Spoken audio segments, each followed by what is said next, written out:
guys, I am in Kidapawan City Clinic. I'm on duty until tomorrow. It's my break time. I have a very beautiful and very yummy lunch.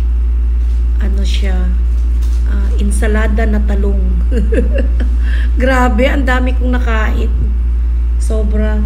Mabuhay na ako sa bundok. Pag meron lang akong kamatis, talong, at saka suka na nyog, tsaka misili, okay na ako. Buhay na ako. So that's my lunch with matching nilagang native chicken. Boiled native chicken. So that's my lunch.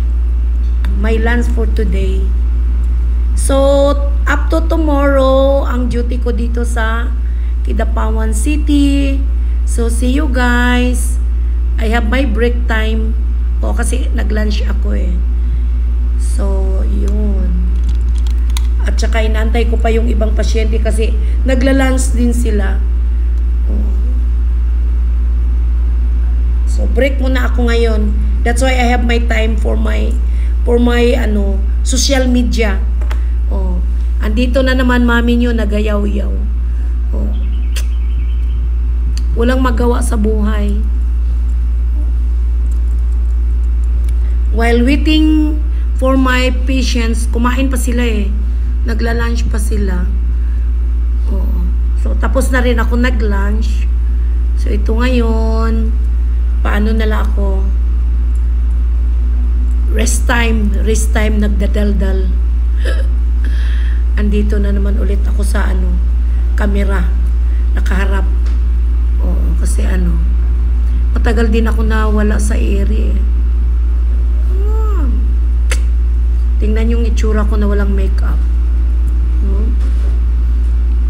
Dinabali ang edad na dinabali ang edad natin mataas. Matanda na ang edad. Pero bata pa rin ang mukha. Katawa ko na akong fan. Halika nga dito para makita ka. Dalawa tayo, mag-vlog tayo, dalawa. Ayan.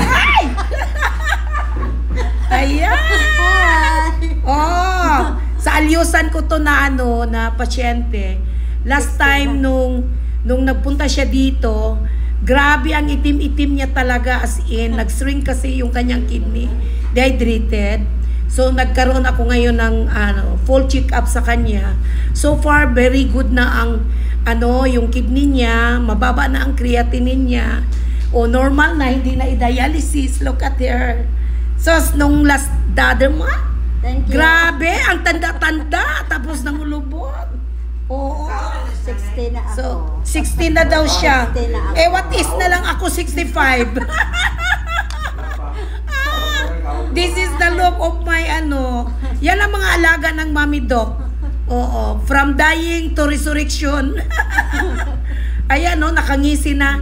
Ngayon naman, dinala nila yung kanyang nanay, pinapagamot sa akin. Ayun si nanay. Say hello na, at saka yan. Hello. Kapatid niya si Pastor. Yan ang promotor kasi yan ang original. Hello ka mo, hello. Say hi to my vlog. Hi. Ayan. Ayun pang isa, busy, busy sa kanyang sa kanyang cellphone.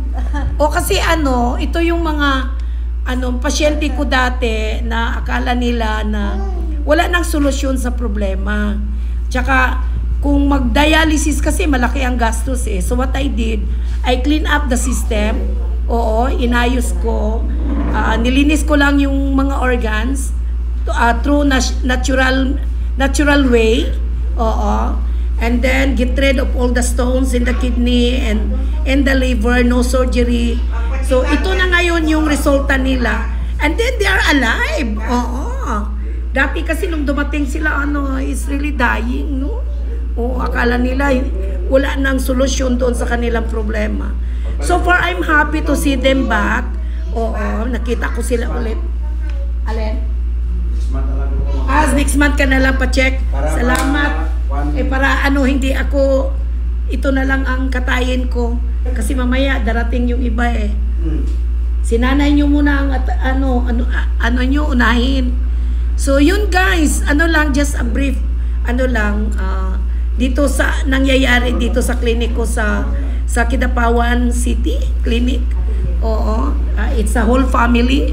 Yun ang aking pasyente, pero dati kasi mga ano talaga sila, severe talaga yung kanilang sickness. But ngayon, masaya ako to see them again na very alive, they can walk, at saka hindi na sila very skinny. Oo, yun. So, yun ang update ng mami nyo kung anong pinagawa-gawa ko, oo, sa buhay. At saka I'm so happy and grateful to God kasi talagang hindi pa niya ako kinuha. Pagamutin pa niya ako sa mga pasyente. Kasi pinagaling niya ako. Although sometimes I have my attack, but not like before na I cannot breathe. It's so difficult to breathe if you have a pulmonary problem. So far, na-reverse ko ngayon yung problema ko. Ang konti na lang ang inaayos ko dito sa puso ko. Yung na lang heart fraction ko, medyo mababa, pero so far, nag-i-increase naman. Oo, kasi makahinga na ako at saka makapagsalita ng diretso-diretso. So guys, hindi na ako magtagal. Just giving an update kung anong pinagawa-gawa ng mami nyo dito sa Kidapawan City Clinic. Oo, maya-maya darating na yung ibang pasyente ko. So, I grab this opportunity to talk to all my kiddos in entire world. I love you all. Although today is the birthday of my younger brother, Eliseo in heaven. Oo, third year, no? Third year death anniversary. Third year na siya since nung nawala siya sa mundo. Pero today is his birthday. Ilang taon na ngayon si Toto kung nag-birthday siya? 52. Oo, pero nawala siya 49 kasi ano siya blue baby talaga yon since birth. Tapos mabuti na lang binigyan pa siya ng extension ng Diyos na mahaba-haba. Tapos ginamot ko since 2014. Tapos nawala siya 2022. Oo. Kasi nung nagkaroon siya ng problema, I'm not around. So guys, yan lang, ano lang talaga, ganun ang buhay. Walang matira dito sa mundo na magtagal, no? Lahat naka-cycle yan eh. Minamatay, minabuhay, yung ganun. So, take care of our health, guys. Aking mga anak sa buong mundo. O lalong-lalo na ngayon na hindi maganda ang ating environment at saka sa global warming. Ang daming bulkang pumuputok.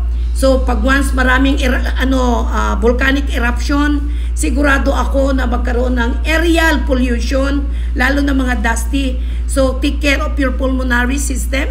O kasi madalang mga tao ngayon magkasakit on the asthma, coughing because of the yung aerial dust na mahahagip natin sa ibang bansa at sa within our country. So guys, this is your Mommy Doclos TV. Regards to everyone, lalo na sa aking mga anak na sa social media, aking mga vloggers, o hindi ko lang isa-isahin, aking Limino, aking Mix Molino, Tatay Jitro, lahat. Oo, lahat ng mga taga-Korea na may asawa. At saka happy birthday, Mrs. Sue. Hindi kita nabati-bati kahapon talaga, sa birthday mo. So, happy birthday ulit. So, this is your mom. Bye-bye. Mwah! I love you all.